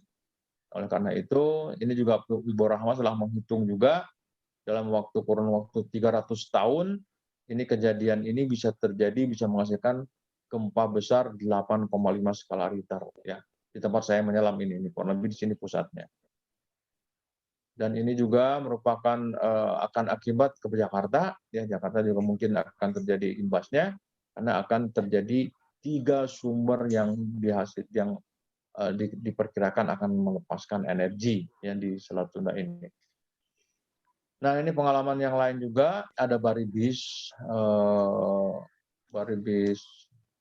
tunggu dulu, patahan Baribis ya ini juga sudah kurang lebih ada 1780, 1834 dan ini sudah waktunya sekarang juga ya untuk bisa lepas lagi energinya. Nah, di selatan Jawa atau di Selat Sunda ini ada 3 daerah yang betul-betul akan menjadi source gempa. Ya. Nah, di sini ada elemen Enggano, ada elemen segmen Selat Sunda, ada segmen Jawa Barat. Nah, kalau kita lihat di sini, kalau segmen Enggano saja yang lepas, yang merah doang, itu akan menghasilkan gempa 8,4. Kalau yang Selat Sunda kuning doang akan menghasilkan gempa 8,7. Kalau yang hijau, Jawa Barat akan menghasilkan gempa 8,7. Kombinasi antara Enggano dengan Selat Sunda akan bisa menghasilkan 8,8. Kombinasi Selat Sunda dengan Jawa Barat akan menghasilkan 8,9. Nah, kalau tiga-tiganya terjadi bersamaan, ini bisa menghasilkan 9 skala Richter ya di selatan Jawa. Ini kita prediksinya seperti itu ya, hitung-hitungan secara ilmiahnya. Oleh karena itu, ini Pak Wijo yang menghitung ini, ya. Pak Wijo ini sudah mencoba mensimulasikan bahwa ketinggian tsunami yang diakibatkan oleh gempa yang 9 tadi itu, ini yang menjadikan heboh juga dan dia diperiksa polisi, ya Pak Wijo ini, akibat mempublikasikan bahwa daerah Banten Pandeglang akan terjang tsunami setinggi 57,1 meter. Nah, ini secara ilmiah dapat kita pertahankan, namun polisi sangat menyayangkan terjadi kehebohan di masyarakat oleh adanya publikasi ini, tapi ini adalah bisa dipertanggungjawabkan ya. Kalau tidak terjadi, bagaimana para peneliti ya, ini adalah kekhawatiran yang perlu dipertimbangkan. pada tahun 2011 ya, saintis Jepang itu sudah memprediksi dan sudah menginformasikan kepada masyarakatnya bahwa gempa di Jepang akan terjadi kurang lebih skala 8. Itu pun sudah ramai di Jepang ya. Skala 8 di depan kita. Apa yang kejadiannya? 9,1. Melebihi dari prediksi yang sudah dihitung. Ya, jadi betapa alam ini sudah sulit untuk kita duga. Nah, Pak Wijo ini adalah bisa memprediksi 57. Ini sudah ramai nih. Bahkan ditangkap polisi, ya. Nah, kejadian alam boleh jadi ini bisa lebih besar. Bukan 57 lagi. Mungkin bisa 70 barangkali. Walau alam ya. Statistik Jepang begitu bukti.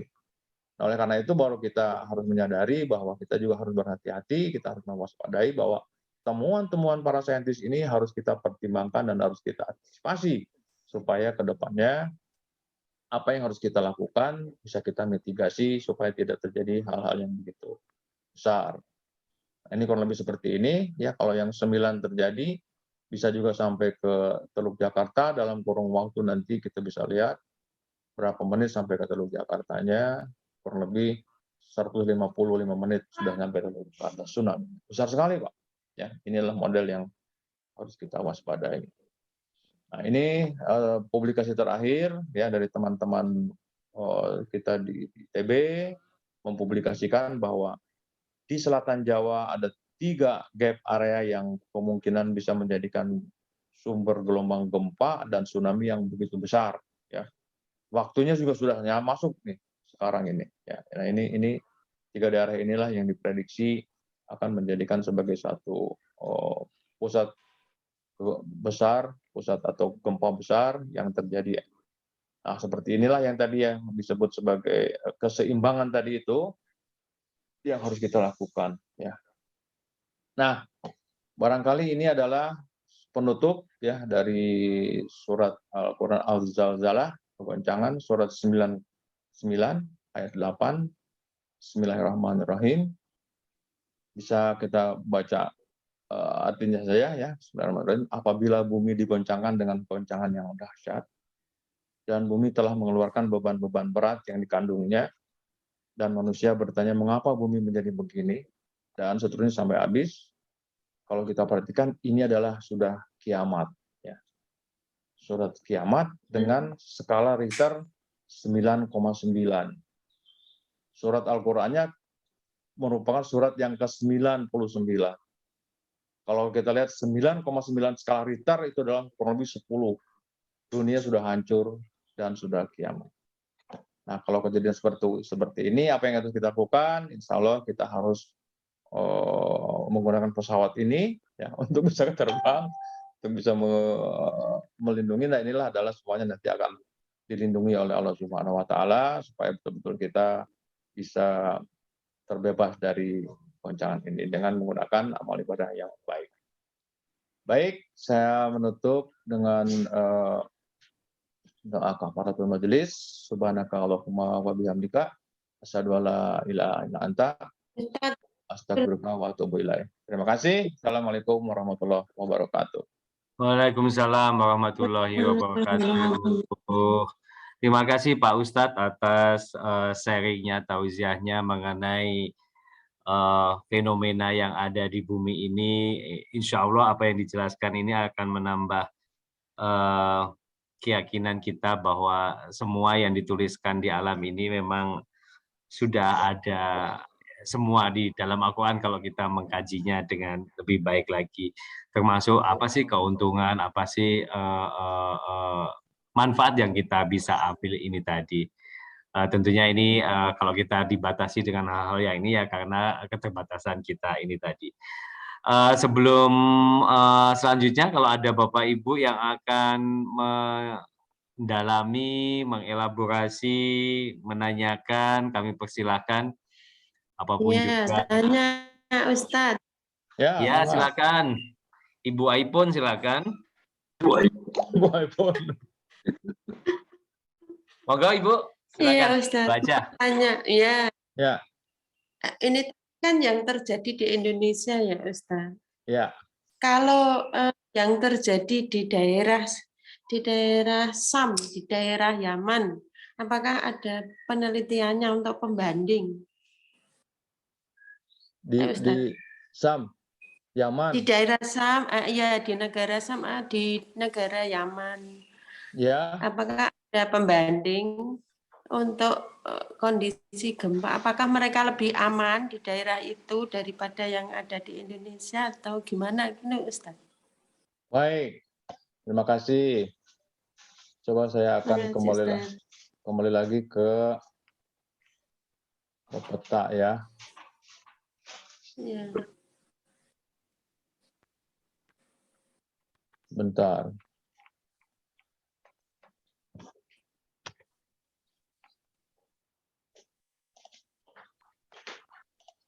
Bentar ya. Bikin.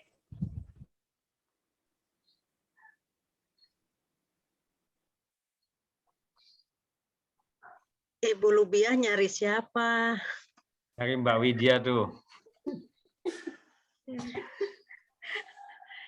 Oke. Ini Bu, saya sharing lagi ya, Bu.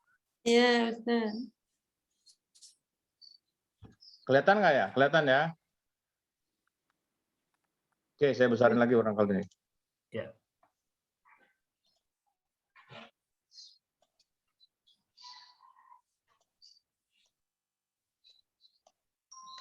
Nah, bentar. Kelihatan Bu ini peta ini? Iya, kelihatan. Oke, lihat. Ini Yaman itu ada berarti daerah sini ya, Bu ya? Iya. Daerah Arab sini ya. Iya. Oke. Ibu perhatikan ini adalah Mid Ocean Ridge atau punggungan tengah samudra yang bergerak satu ke arah sana, satu ke arah sini. Kalau perhatikan di Arab ini adalah masuk belok ke sana dan ke sini adanya. Ya.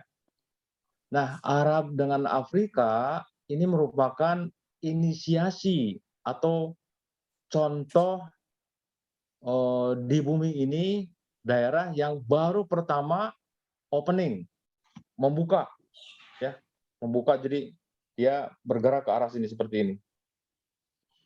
Pusatnya ada di tengah sini. Jadi kalau saya lihat, perhatikan lagi, mungkin kalau ke sini dulu ya Bu, sebelum ini, saya akan perhatikan gambar ini. Nah, seperti ini.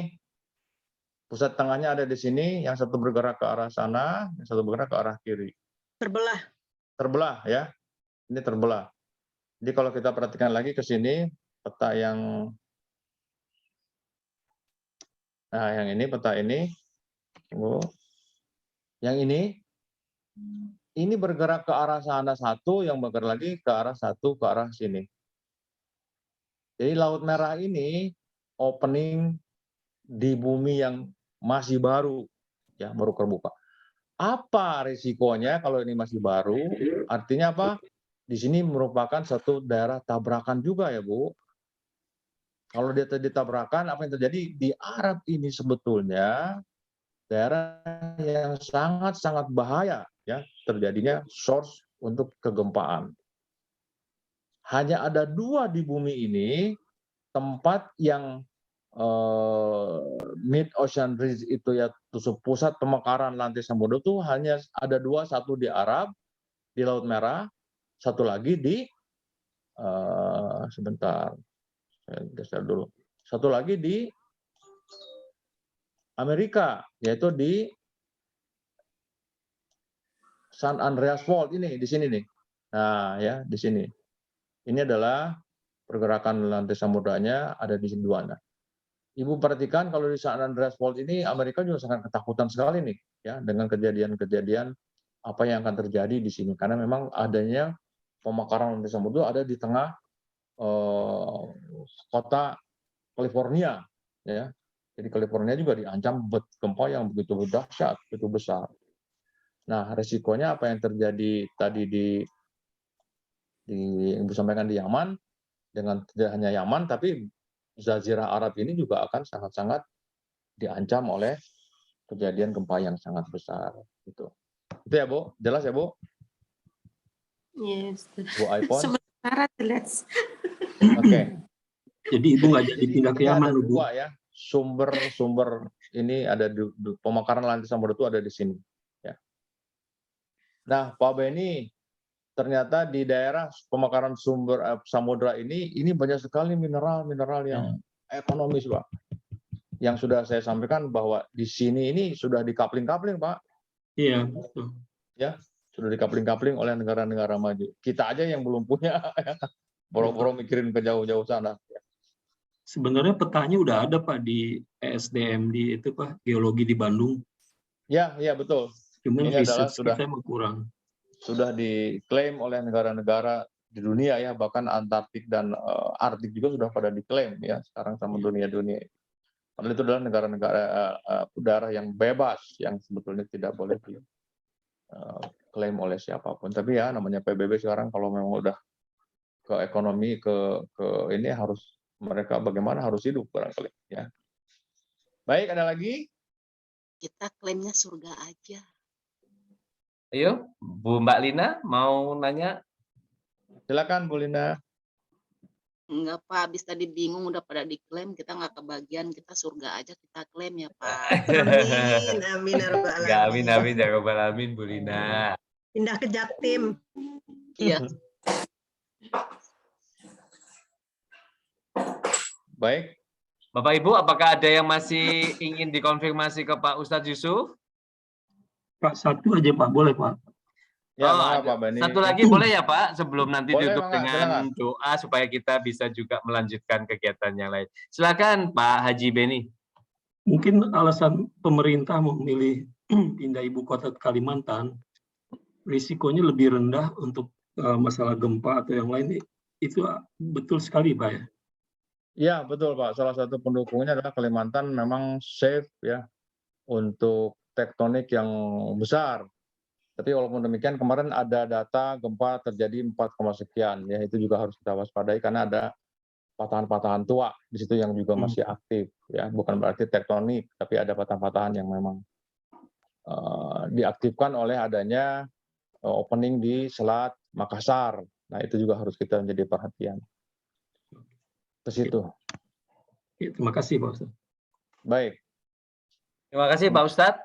Terima kasih. Bapak Ibu, apakah masih ada lagi?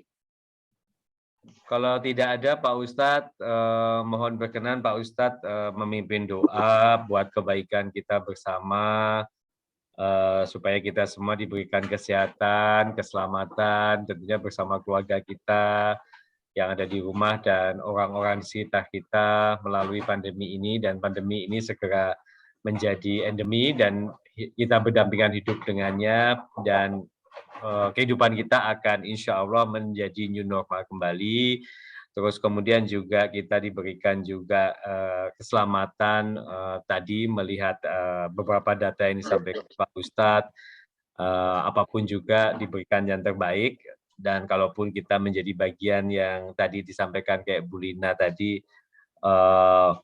kalau terjadi itu gimana? Ya kita cepat masuk surga, insya Allah kita masuk surga semuanya, apapun yang terjadi. Demikian Pak Ustadz, monggo silakan, mohon izin memimpin doa buat kebaikan kita semua di dunia dan di akhirat nantinya. Monggo silakan Pak Ustadz. Baik, terima kasih Pak Doni. Masih boleh sedikit nggak saya ingin menerangkan terkait masalah yang terjadi sekarang ini. Monggo silakan Pak Ustadz.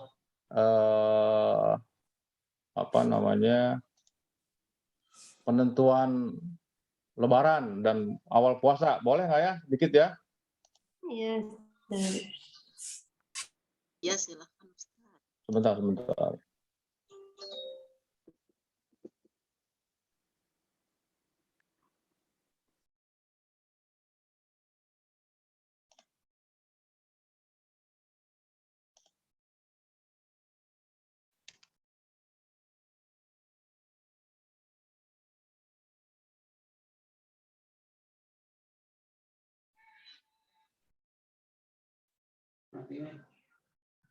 Enggak, lagi tunggu ini mah enggak semua.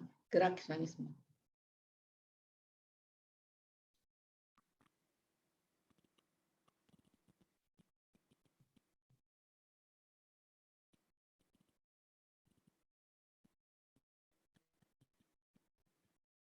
Sebentar, kok agak lama ya. Oke.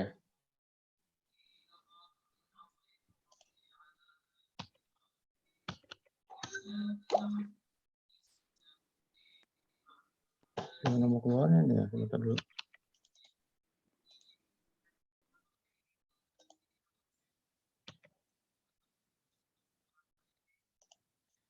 Anton, Pak Haji Pak Anton, nanti mohon kita foto bersama supaya dibuka kameranya nanti sebelum berakhir ya. Siap, Bu Widya. Terima Terima kasih. kasih atas pengingatnya. Terima kasih, Ustaz. Kemana tadi ya? Kok hilang?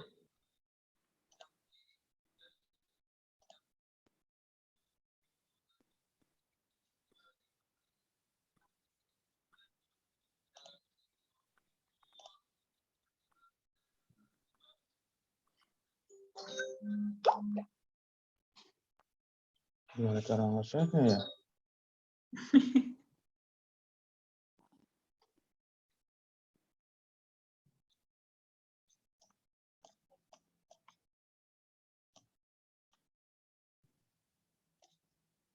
Nggak kelihatan ya Pak ini ya? Belum ya? Belum. Belum, Pak Ustadz, belum. Bentar.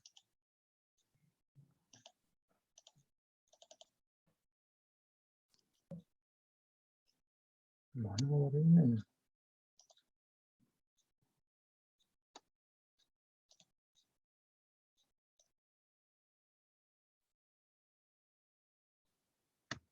Kalau ini dimatiin, hilang.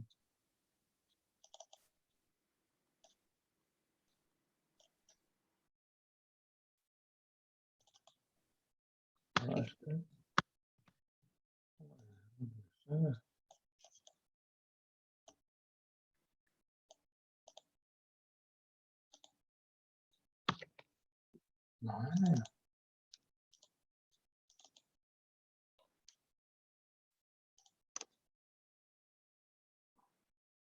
Gimana saya ngambil ke sini ya? Share. Whiteboard. Link. Kok bisa masuk ya?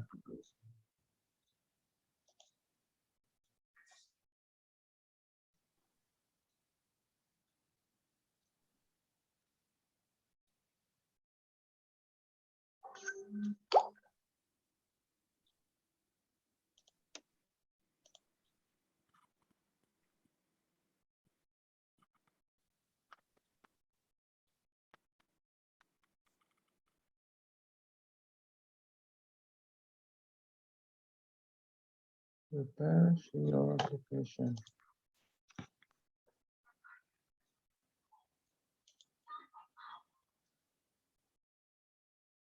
Kelihatan nggak ya?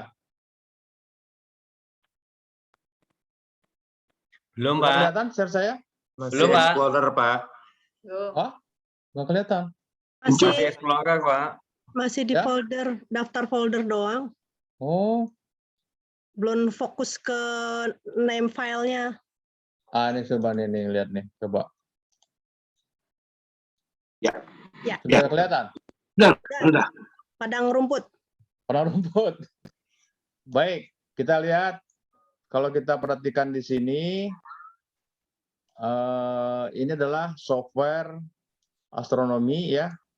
Ini adalah hari ini tanggal 16 jam 7.32. Ya kan? Ini real ya. Ini adalah kalau kita lihat arah selatan, ini adalah selatan timur, ini adalah timur ya. Matahari sudah tinggi sebesar ini sekarang ini. Ini adalah kalau kita perhatikan lagi ini adalah northeast, ini north, ini utara, ini northwest, ini adalah barat ya. Kalau kita jajarkan seperti ini, kurang lebih seperti ini jadinya dari mulai timur. Nah, dari mulai timur ini mataharinya seperti ini. Jadi kalau kita perhatikan sekarang, kalau saya ingin melihat Lebaran itu kapan, ya kita bisa lihat dari software ini. Lebaran tanggal 2 kan ya? Insya Allah. Kalau tanggal 2 berarti tanggal 1 sudah habis bulan tua ya. Berarti ada hilal tanggal 1. Nah, Ibu Bapak yang namanya hilal tahu? Ya, bukan satpam tapi ya hilal satpam ya. Halal situ. Nah, kondisi hilal itu seperti ini ya. Kita lihat. Saya akan majukan ini dari tanggal 16 jadi tanggal 1 ya. Jadi alam ini kita akan dipercepat. Ini sudah berubah. Kondisi alamnya mungkin saya kerjain dulu seperti ini. Matahari akan jelas maju ya. Majukan terus majunya ke arah sana, nih matahari muter lagi, Masya tenggelam, Allah. muter lagi, terus nanti malam nih siang lagi, muter lagi seperti itu sampai tanggal 1 ya. Saya percepat aja. Bisa begitu ya, Ustaz? Ini adalah alam ya, model alam. Nah, ini tanggal 30 ya. Ini tanggal 30. Ini kalau ini kan malam 30 malam jam 8.57. Bayangkan ini Ibu lihat kalau malam-malam lihat ke atas alam ini ada Sirius, ada Komli, ada dan sebagainya ya. Dan bintang-bintang yang begitu banyak sekali. Kalau kita perhatikan lagi barangkali kalau kita melihat di arah timur ya. Di arah timur ini ada bintang apa? Bintang inilah ya di arah timur. Regit dan sebagainya. Ini adalah 5 sakti, salah satu tanggal 5 sakti. Nah, kembali lagi kalau kita mau lihat tanggal 1 Maghrib. Majukan lagi terus. 1 subuh, dan udah siang. Nah, ini Maghrib tanggal 1 April. Ya. Kalau saya ingin melihat, ini matahari sudah tutupan pohon kan? Ini jam 17.16 ya. Maghrib itu 17.50-an. 17 Ya. 50 berapa ya? Nah, ini katakanlah udah maghrib lah segini. 53. 17.53 ya. Pas. Ini maghrib nih. Tapi kita tidak bisa melihat bulan dan matahari karena ada pohon. Kita seolah-olah delete nih buminya ya. Kita hilangkan buminya. Alamnya ada, semuanya ada di sini bisa kelihatan. Jadi kita off-kan buminya. Ini jadi siang, jadi semuanya agak malam. Buminya kita hilangkan. Seperti inilah kondisi alam ini, dan saya juga akan gelapkan kondisinya. Nah, seperti ini. Ya. Ini matahari, ini bulan. Dalam posisi yang namanya sudah di ufuk, ini sudah ada di ufuk. Ini kurang lebih ada 2 derajat. Kita zoom bulannya, ya. Kita zoom bulannya, ini sudah ada hilal nih. Nah, ini hilal yang putih-putih ini. Bulan baru. Bulan baru. Kalau kita besar lagi, nah ini sudah ada kelihatan nih garis hilalnya nih. Garis Masya ini. Allah. Ya.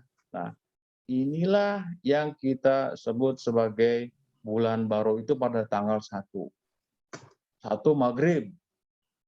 Berarti tanggal 2 sudah masuk ke bulan Syawal.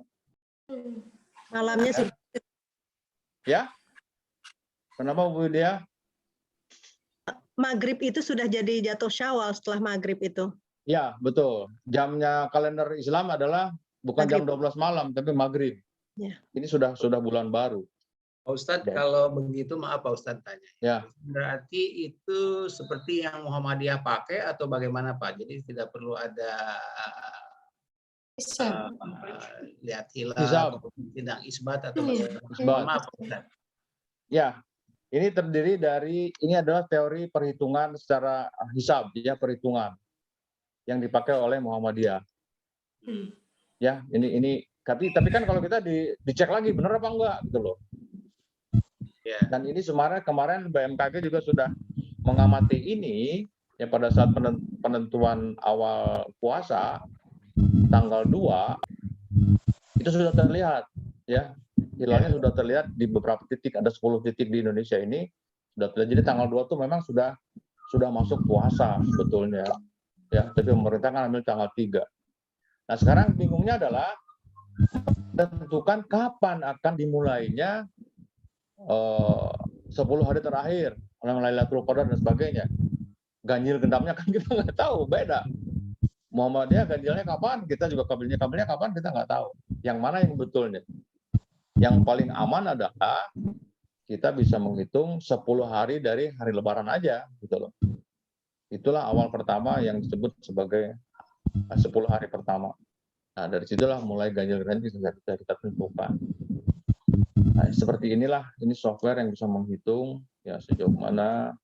Jadi ini sangat-sangat indah sekali ya, kita bisa menentukan kapan akan terjadi gerhana, kapan akan misalnya ini bisa melihat tangannya ini Bima Sakti kita, tangan Bima Sakti kita, dan sebenarnya kalau kita masuk lagi tanggal 30 ya, kalau kita balikin lagi tanggal 30, katakan bulan itu posisinya masih belum seperti itu, belum matang gitu ya, bulannya masih belum masih di bawah. Jadi kalaupun melihat hilal pada tanggal 30 itu tidak akan bisa kita lihat karena memang bulannya masih di bawah. Seperti ini kondisinya. Pak Ustadz, mohon maaf Pak Ustadz. Ya. Mohon maaf, ini mungkin agak keluar dari saya sendiri. Memulai puasa mengikuti pemerintah. Nah, sementara waktu kalau Muhammadiyah ada perbedaan untuk satu Ramadan ini. Nah, pertanyaan saya, bagaimana Muhammadiyah menentukan satu Ramadan itu atau satu Syawal ini sebelum ada software ini, Pak?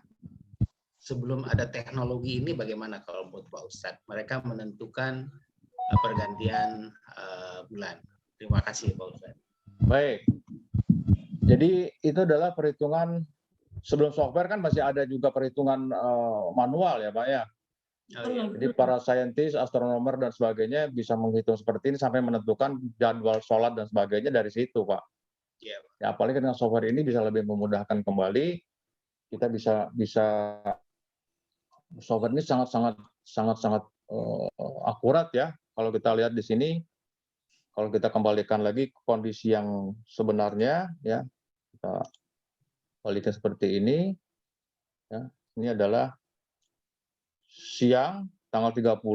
Tadi matahari bulan masih di bawah matahari kan? Ini lihat nih. Bulannya tidak akan bisa kelihatan kalaupun maghrib nanti karena memang bulannya di bawah matahari. Ya, mau ngintip gimana orang mataharinya di sini, bulannya di bawah. Jadi ini belum matang ya, walaupun di sini memang bulannya sudah tua gitu loh. Ada hilal tapi di atas ini bukan hilal ya. Nah, kalau kita perhatikan di sini, katakanlah sekarang hari ini aja lah, kita balik lagi hari ini. Hari ini jam berapa ya sekarang nih? Tanggal berapa hari ini tuh? 16. Sekarang tanggal 16. Kan tanggal 16 16. ya, 16. Waduh.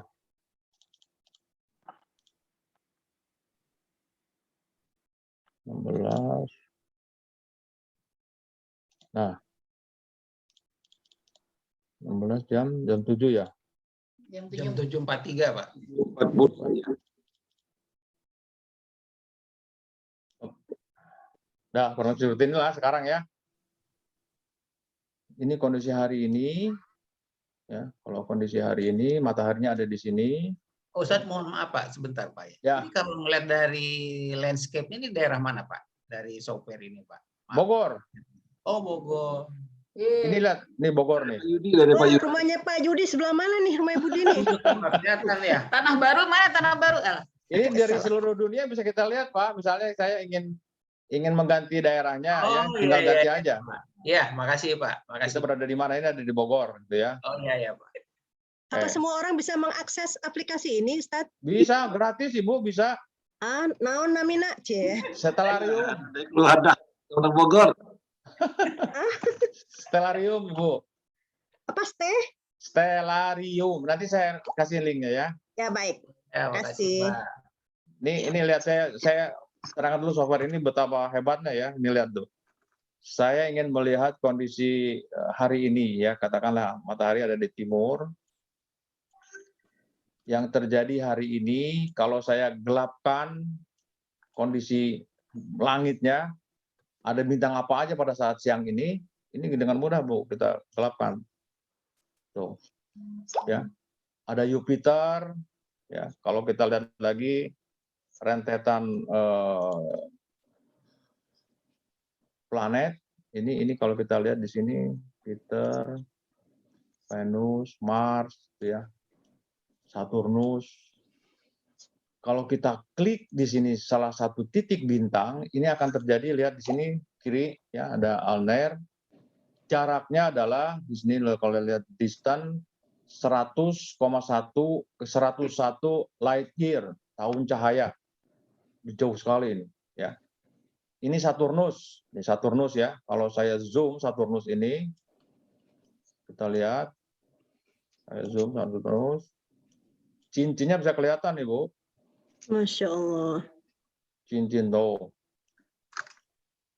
Oh, lihat tuh. Ada bintang-bintangnya ya. Titan, ya, Giant, semuanya. Saturnus ini bergerak terus. Ya. Jadi kalau kita zoom, jadi ini alam ini terus berputar semuanya. Melebihi itu ya, apa tuh? Apa yang di Lembang tuh namanya? Borsa. Borsa. Ya ini borsa nih. Sekarang udah pakai ini aja udah cukup. Ya, tapi kalau borsa yang real yang benar kan, yang real. Ini ada Mars misalnya. Mars. Kita perbesar, zoom. Nanti dia lari. Oh, lihat kelihatan sekali.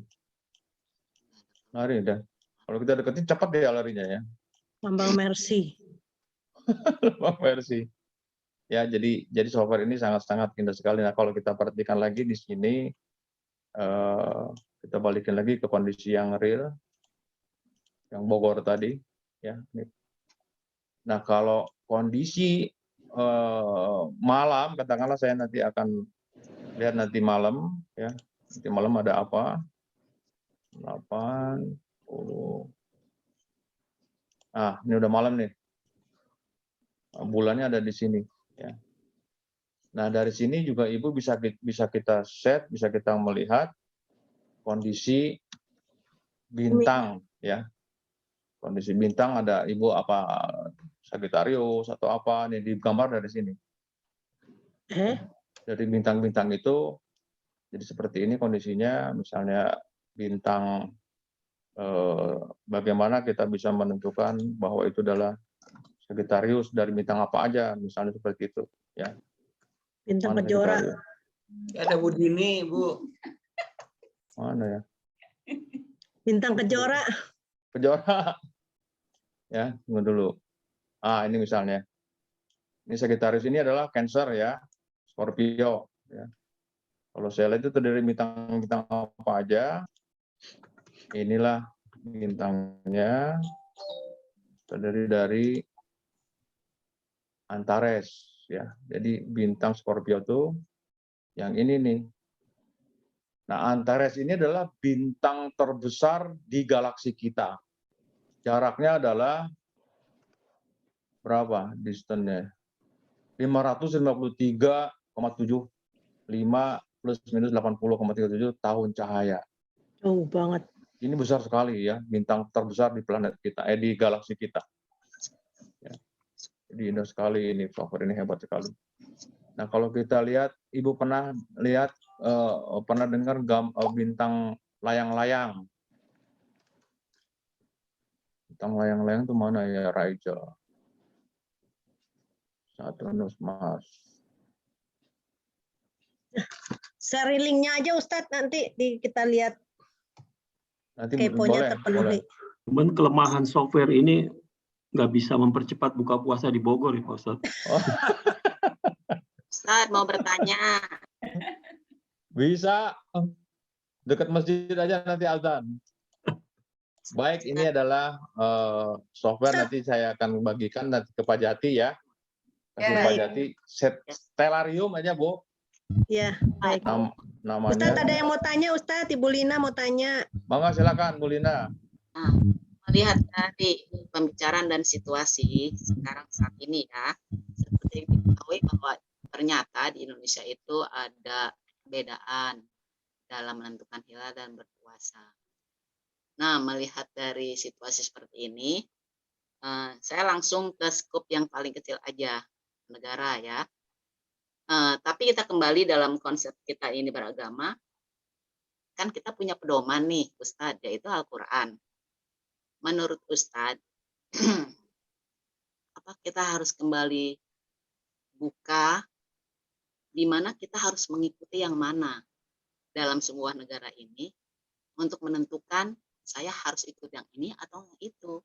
Itu aja sih pertanyaannya, Ustadz. Terima kasih. Baik, terima kasih. Semuanya ada dasarnya, Ibu. Ada dasar-dasarnya yang baik Muhammadiyah maupun pemerintah.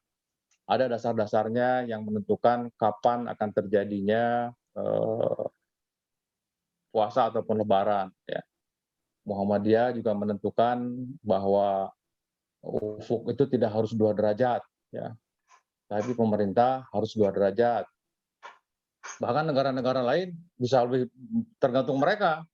Ada yang 3 derajat, ada yang 4 derajat, terserah mereka. Ya.